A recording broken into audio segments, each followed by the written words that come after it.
Hello বন্ধুরা, আসসালামু আলাইকুম। সবাই কেমন আছো? আশা করি সবাই ভালো আছো। আলহামদুলিল্লাহ, আল্লাহ পাকের অশেষ মেহেরবানিতে আমিও ভালো আছি। তো বন্ধুরা, আজকে সকালবেলা উঠে তোমাদের সাথে শেয়ার করছি কি করছি আমি দৈনন্দিন জীবনে কাজকর্ম। দেখো, থালা বাটি ধুয়ে নিচ্ছি। এর মধ্যে আমি পানি বসিয়ে দিয়েছি, রুটি বানাবো। রুটি বানানোর জন্য আমি একটা প্যানের মধ্যে আগেই গরম পানি বসিয়ে দিয়েছি এবং এর মধ্য দিয়ে আমি থালা বাটিগুলি পরিষ্কার করে নিচ্ছি।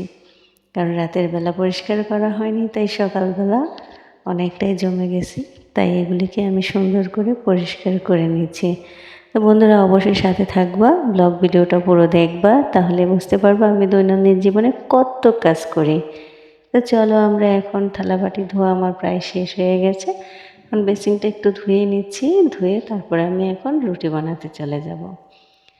আমি পানি তো আগেই বসিয়ে দিয়েছি আটা গোলানোর জন্য। তো দেখো, আমি আটাটাকে এখন ছেলে নিব, যাতে করে কোনো পোকা টোকা না থাকে। আমি আটাটাকে সুন্দর করে চালনির সাহায্যে চেলে নিব, যে কোনো পোকা আছে কি না সেটা দেখার জন্য। কনফিউজ যদিও নাই পোকা, তারপরেও মনে হচ্ছে যদি থাকে দু একটা তাহলে তো পোকা খেয়ে ফেলতে হবে। তাই আমি এই পোকাগুলি দেখলাম যে না, কোনো পোকা নেই আটার মধ্যে। তাই আমি আটাটা সুন্দর করে পানির মধ্যে দিয়ে একটা ডো তৈরি করে নেব রুটির। বন্ধুরা, এভাবে রুটি গরম পানির মধ্যে দিয়ে যদি ডো তৈরি করা হয়, তাহলে রুটিটা খুবই সুন্দর, একদম স্মুথ নরম হয়। জানি না কারা কারা এইভাবে খাও, তাহলে অবশ্যই, যারা না করে থাকো তারা অবশ্যই এইভাবে একটু অ্যাপ্লাই করবা। দেখবা রুটিটা 3 দিন থাকলেও কোনো সমস্যা হবে না। এই যে আমি রুটির কাইটা করে নিয়েছি এবং এখানে আমি একটু পরিমাণ মতো তেল দিয়ে দিলাম। একটু তেল দিয়ে দিলে, গরম আটাটার মধ্যে একটু তেল দিয়ে দিলে, তাহলে এই আটাটা একদম সফট হবে। এখন এটা আমি হাতের সাহায্যে গরম থাকা অবস্থায় সুন্দর করে একদম মথে নিব। এটাকে মথে একদম সুন্দর সুন্দর ছোট ছোট লেচি করে নিয়েছি। দেখো বন্ধুরা, আমরা 3 জন মানুষ, 3 জনের জন্য 3 পিস করে আমি 9 পিস রুটি করেছি। এখন এটাকে আমি এই যে রুটি বানানোর ফিরের মধ্যে সুন্দর করে এটাকে মথে সুন্দর করে গোল আকারে শেপ করে নেব। তারপরে এটাকে আমি রুটি বানাবো। এটাকে আমি আবার রুটি খুব সুন্দর করে বানাতে পারি। আমার রুটি একদম সুন্দর গোল হয়, এক চাপে রুটি হয়ে যাবে, কোনো ঘোরানো লাগবে না, উল্টানো লাগবে না, কিছুই না। একদম সুন্দর করে রুটি বানিয়ে ফেলতে পারি আমি, আমার কোনো প্রবলেম হয় না রুটিতে। দেখো বন্ধুরা, আমার রুটিটা কত সুন্দর চাঁদের মতো গোল হয়ে গেছে। তো কে কে এভাবে গোল করে রুটি বানাতে পারো এক চাপে, রুটিকে না উল্টে, অবশ্যই কমেন্ট করে জানাবা। আর সবাই পুরো ভিডিওটা দেখবা, যাতে করে আমার সবাই আমাকে একটু সাপোর্ট করো।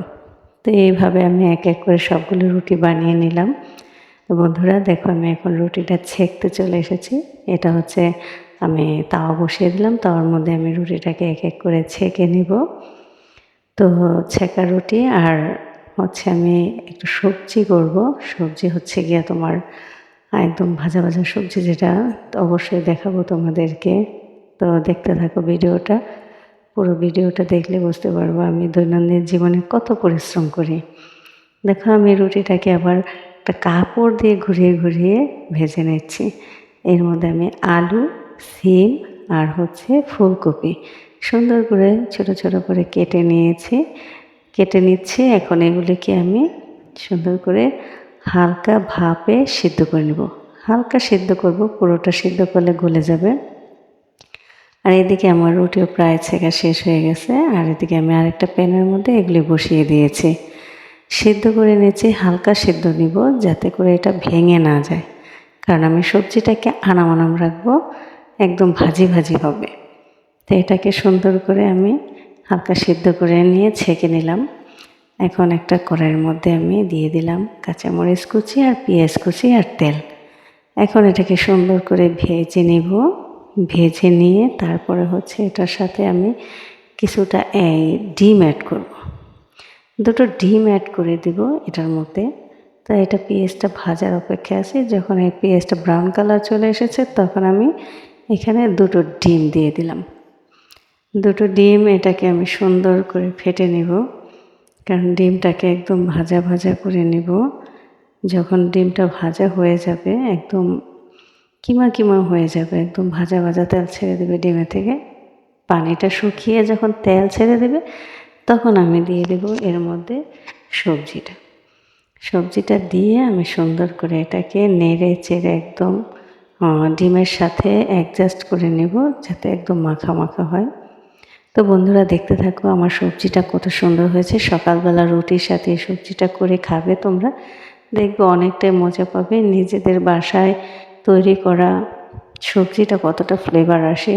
এর মধ্যে আমি একটা ম্যাগি মশলা দিয়ে দিলাম স্বাদ বাড়ানোর জন্য। স্বাদই ম্যাজিক মশলা যেটাকে বলা হয়, এটার মধ্যে অনেক ফ্লেভারের মশলা থাকে। তো এই মশলাটা দিলে সবজিটা খুবই সুস্বাদু হয়। তো বন্ধুরা তোমরা যদি কেউ যদি এই সবজির মধ্যে এই মশলাটা ব্যবহার না করে থাকো, তাহলে একবার অ্যাপ্লাই করে দেখো কতটা টেস্টি হয়। তো খেলে যে একটা রুটি খাবে সে 2টা রুটি খাবে ইনশাল্লাহ। এর মধ্যে ধনেপাতা কুচি দিয়ে দেবো বেশি করে, যাতে করে আরও একটু স্পাইসি হয়, ঘ্রাণ আসে।